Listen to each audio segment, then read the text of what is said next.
बिस्मिल्लाहिर्रहमानिर्रहीम। अस्सलाम वालेकुम नाज़रीन। प्रोग्राम इस्लाम और इंसान के साथ आपका मेज़बान रियाज खान। आज जिस मौजू पर हम बात करेंगे वो है इस्लाम और अज़मत कुरान। और इस मौजू पर बात करने के लिए हमारे स्टूडियोज़ में मारूफ आलिम दीन हज़रत अल्लामा हाफिज़ मोहम्मद शफ़ाअत रसूल मौजूद हैं। अल्लामा साहब, कुरान करीम में जिक्र है इन्ना नहनु नज़्ज़लना ज़िक्रा व इन्ना लहू लहाफ़िज़ून, कि बेशक हमने इस जिक्र को नाजिल किया और हम ही इसकी हिफाजत करने वाले हैं।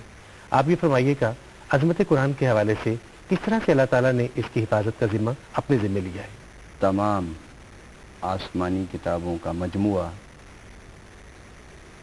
कुरान मजीद है, जिसको अल्लाह ताला ने अपने प्यारे नबी हज़रत मोहम्मद रसूलुल्लाह सल्लल्लाहु अलैहि वसल्लम के क़ल्ब अतहर पर नाज़िल फरमाया।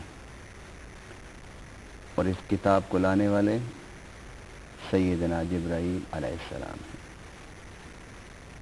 कलाम अल्लाह का है,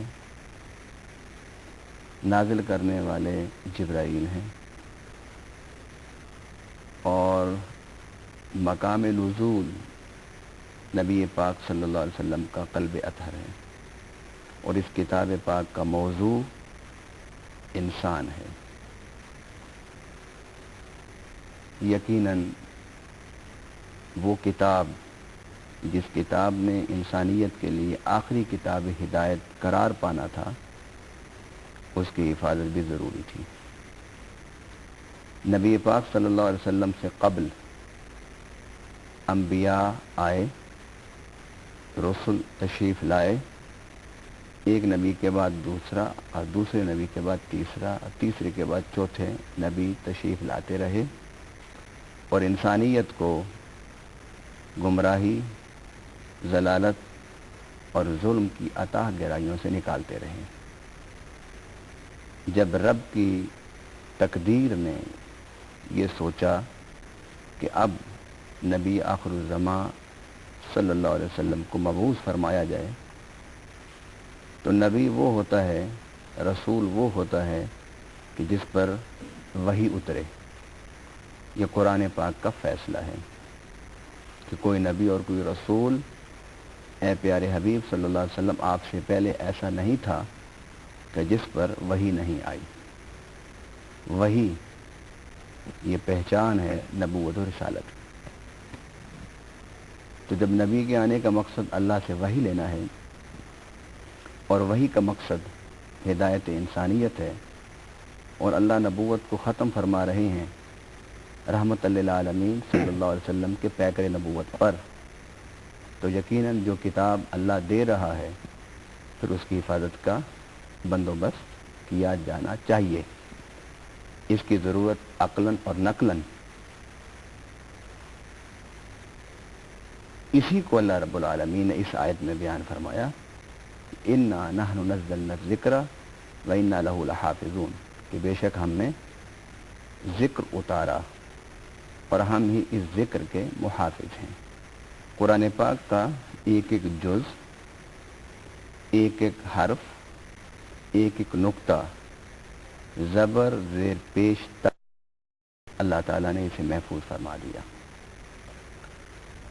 और कुरान पाक में ही अल्लाह ताला ने इसकी हिफाजत पर गुफ्तगू करते हुए फरमाया, बल हुवा आयातुम बय्यिनातुन फ़ी सुदूरिल लज़ीना ऊतुल इल्म, कि ये जो साहिब इल्म लोग हैं उनके सीनों में हमने इसे महफूज कर दिया। साहिब इल्म लोगों के सीनों में अल्लाह ताला ने इसे महफूज कर दिया। और ये बात मैं बड़े वसूख से और पूरे यकीन से और पूरे ईमान के साथ इस हकीकत को इंसानियत के सामने रखना चाहता हूँ कि दुनिया में किसी मुफक्किर, किसी मुहद्दिस, किसी स्कॉलर और किसी किताब का कोई हाफिज आपको नहीं मिलेगा। पूरे आलमी इंसानियत में अगर कोई किसी किताब का हाफिज है तो वो ही किताब है जिसका नाम कुरान मजीद है। इसके साथ साथ इस हकीकत पर भी मैं गुफ्तगू करूँगा कि दुनिया की किताबों को पढ़ने और समझने वाले بڑے اعلیٰ ڈگریاں، بڑی اعلیٰ تعلیم رکھنے والے لوگ ہوتے ہیں، اور دنیا کی کتابوں کو اگر کوئی سمجھ نہ بھی سکے مکمل طور پر، تو اس کو پڑھنے کے لیے بھی ایک عمر اور عمر کے تقاضوں کو سامنے رکھنا ہوتا ہے۔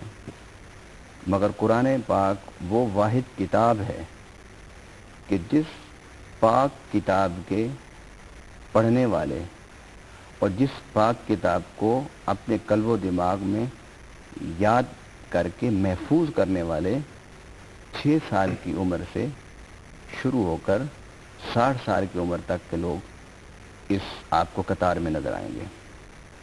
قرآن پاک کی حفاظت اللہ تعالیٰ نے اپنے ذمہ لے رکھی ہے، اور اس حفاظت کا ذریعہ رب العالمین نے انسان کے قلب و فکر کو بنایا، اور وہ کتاب کہ جس کے بارے میں اللہ تعالیٰ نے قرآن پاک میں فرمایا کہ اگر میں اسے پہاڑوں پر نازل کرتا تو وہ ریزہ ریزہ ہو جاتے، رب العالمین نے اسی کتاب کو ایک معصوم بچے کے سینہ میں، ایک معصوم بچے کے قلب و دماغ میں رب العالمین اس کتاب کو محفوظ کر دیا۔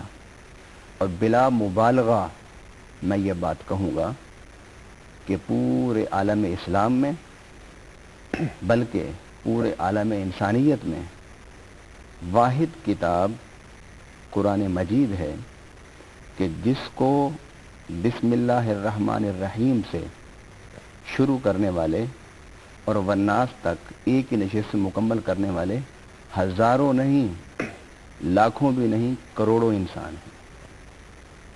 اللہ رب العالمین کی وہ جو آیت ہے کہ انا نحن نزلنا الذکر و انا لہ لحافظون، اگر اسی آیت پر اور اس کے ساتھ ساتھ حفاظت قرآن کی اسباب پر اگر ہم غور کر لیں تو سارے جھگڑے ختم ہو جاتے ہیں۔ اس آیت کو اور اس آیت کے مصداق کو، قرآن پاک کی اسی آیت کو اور اس آیت کے ظہور کو کہ رب العالمین نے فرمایا کہ میں نے اس کتاب کی حفاظت خود کی ہے اور کر رہا ہوں، اور اسباب حفاظت کو اگر ہم غور کر لیں تو خود اس آیت حفاظت سے ہی پتہ چلتا ہے کہ یہ قرآن اللہ کی کتاب ہے، کسی انسان کی کتاب نہیں ہے۔ علامہ صاحب، یہ تو ایک پہلو ہے قرآن کریم کو حفاظت کا کہ اللہ تعالیٰ نے قرآن کریم کو مسلمانوں کے سینوں میں محفوظ کر دیا، لیکن ہم ساتھ ساتھ یہ بھی دیکھتے ہیں کہ قرآن کریم کے لیے شروع سے اس کے خلاف کچھ سازشیں بھی رہیں، اور قرآن کریم کے خلاف بہت سی باتیں، بہت سے واقعات بھی ہوتے رہے۔ اس حوالے سے آپ کیا فرمائیں گے؟ یقیناً جب یہ آیت ہمارے سامنے آتی ہے تو ہم یہ تصور کرتے ہیں کہ شاید قرآن پاک کے خلاف کوئی غیر مناسب حرکت نہیں کر سکے گا، ایسا ہرگز نہیں ہے۔ قرآن کی حفاظت کا مقصد یہ ہے کہ قرآن کو انسانی زندگی سے محو نہیں کیا جا سکے گا۔ قرآن پاک انسانی زندگی سے ختم نہیں کیا جا سکتا۔